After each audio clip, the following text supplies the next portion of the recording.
চলো তোমাদেরকে আজকে একটা ভালো থাকার টিপস বলি। জীবনে ভালো থাকতে গেলে 3টে ইকে লাইফ থেকে একদম দূরে সরে দিতে হবে। সেটা প্রথম ই কি, এক্সপেকটেশান। তুমি যত বেশি এক্সপেক্ট করবে তুমি তত বেশি মন খারাপ আর ডিপ্রেশনে ভুগবে। তাই কারোর থেকে কোনো কিছু এক্সপেকটেশান রাখো না, শুধু নিজের থেকে রাখো।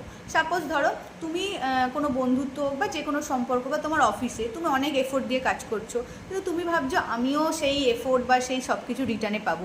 যখনই এটা ভাববে তখনই তুমি জীবনের সবথেকে বড় ভুল করবে। তাই এক্সপেকটেশানই রেখো না। তুমি ভালো মানুষ, তাই তুমি সবার সাথে ভালো ব্যবহার করো। তো সবাই ভালো মানুষ নয় যে তোমার সাথে সবাই ভালো ব্যবহার করবে। তাই নিজেকে ভালো রাখো, নিজের এক্সপেকটেশানকে একদম জিরো করে দাও। তারপর হচ্ছে এক্সপ্লেনেশান তো কখনো কাউকে দিতে যাবে না।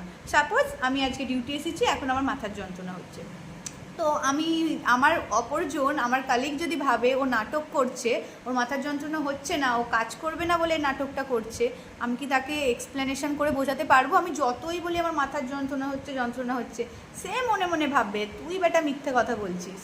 তো তাহলে এক্সপ্লেনেশন একদম দিতে যেও না, কারণ তোমার অপর দিকের মানুষ তোমার সম্পর্কে যে ধারণাটা নিয়ে বসে থাকে সেটাই নিয়ে থাকে, তুমি যতই এক্সপ্লেনেশন দাও। বরং তুমি বেশি বেশি এক্সপ্লেনেশন দিতে যাবে, তত ভাববে আবার বাহানা করে বলতে এসেছে।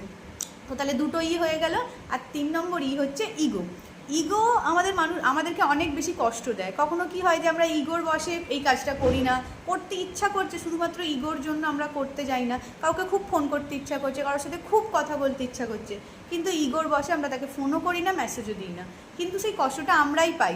তো নিজের ইগোটাকে দূরে সরিয়ে নিজের আত্মসম্মান বজায় রেখে ভালো থাকার চেষ্টা করো, দেখবে ভালো থাকবে। Thank you.